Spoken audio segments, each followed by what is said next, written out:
He's in MP, game 2. missing in person. You can't keep getting no pass. Well, you can't be calling yourself playoff P and lose all the time. They don't call me championship Chuck.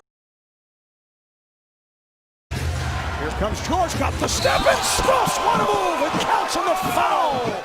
Here's why Playoff P, also known as Paul George, is having the worst playoffs of his career. During the playoffs of Paul George's career, he's always been much better than he's performed in the regular season, which is why he garnered the name Playoff P. For example, every season in Indiana, he's improved his scoring and shooting averages, although his teams were usually bounced early. In OKC, it's been much of the same. First year, 22 points per game, up to 24 points per game in the 2017-18 playoffs. His second year in OKC, 28 points per game to 28.6 in the playoffs. So why in 2020 has he been so unimaginably unproductive? In 2020, he's shooting a career low 16% from 3, 21% from the field, and averaging 11.3 points a game in 38 minutes in the playoffs so far.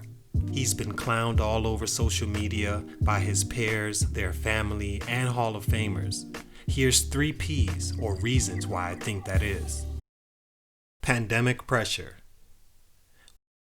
With the COVID-19 pandemic sweeping the globe, everything about these playoffs in particular have been different and for every single player.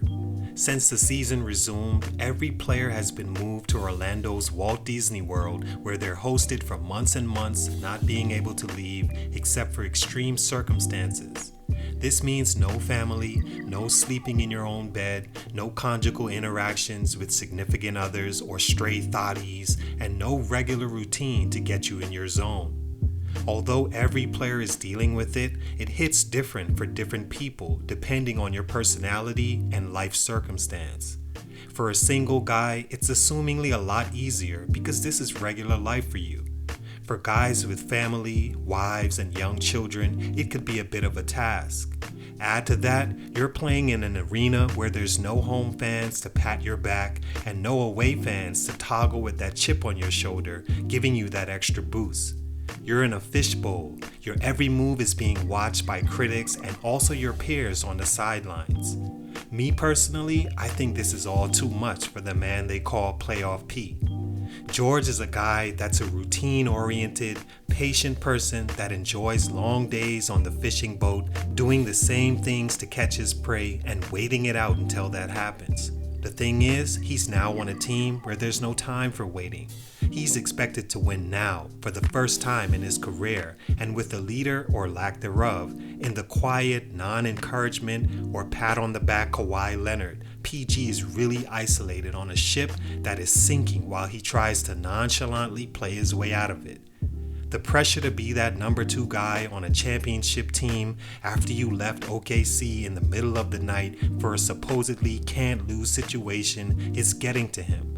That, combined with shooting horribly, playing terrible defense that's gotten you in foul trouble every game this round, and the media obviously distracting you from the goal, is the worst thing that could happen to a guy of Paul George's nature.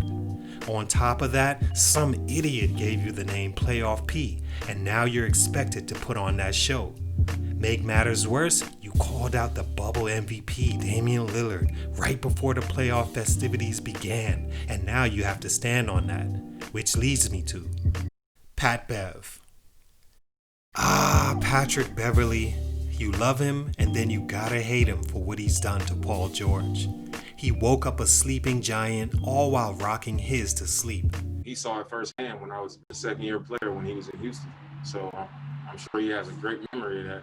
As you all know by now, Pat Bev called out Dame time and made a mockery of Lillard for missing 2 clutch free throws in the play-in games by laughing and sprawling all over the floor like he was playing slip and slide or watching another bad Will Smith movie.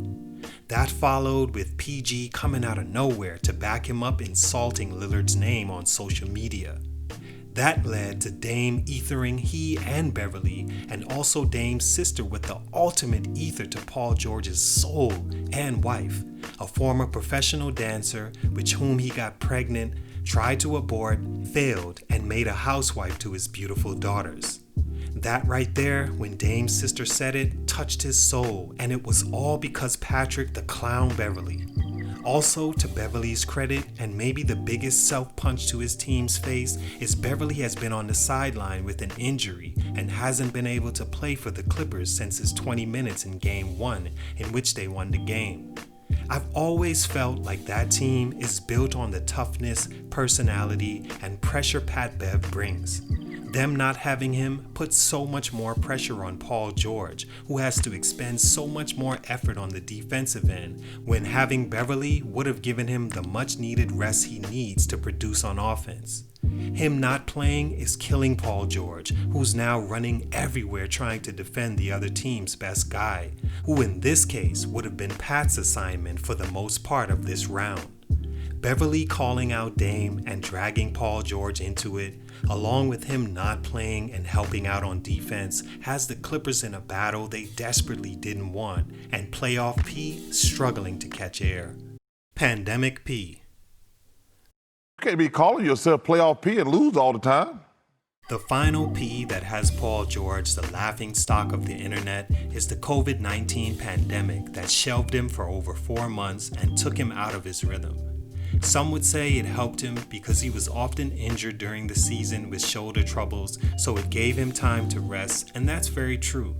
But as we saw after Game 2, that injury did nothing but sit for 4 months, only to reappear suddenly in the playoffs. That sitting allowed him to do just that, sit and get healthy, all while not working on his shot, and now you have what we see today. Him shooting 4 for 11, 2 for 10, 1 for 8, and 1 for 7 in his last 4 games from 3. The pandemic rest hurt Paul George a lot more than it helped because as we see, he's still not healthy. At least during the season, he had a routine and could use that routine all while staying in the gym and in game form. Look, at the end of the day, excuses and reasons can be made for George until LeBron finally decides to cut that thing on his head. But Paul George is in a situation where only he can get himself out of. These playoffs were huge for a few guys: James Harden, Giannis, Embiid, and Paul George. All superstars that's had questions about their game in playoff situations. Embiid's team sucks, but he's been doing what he can.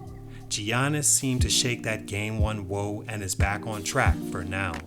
And Harden has been surprisingly good on defense and all around for that matter, especially without having his second guy. That leaves Paul George, who at this point has a stock that's falling drastically by the day and may even be traded before next season. Or not, because at this point, who wants these numbers?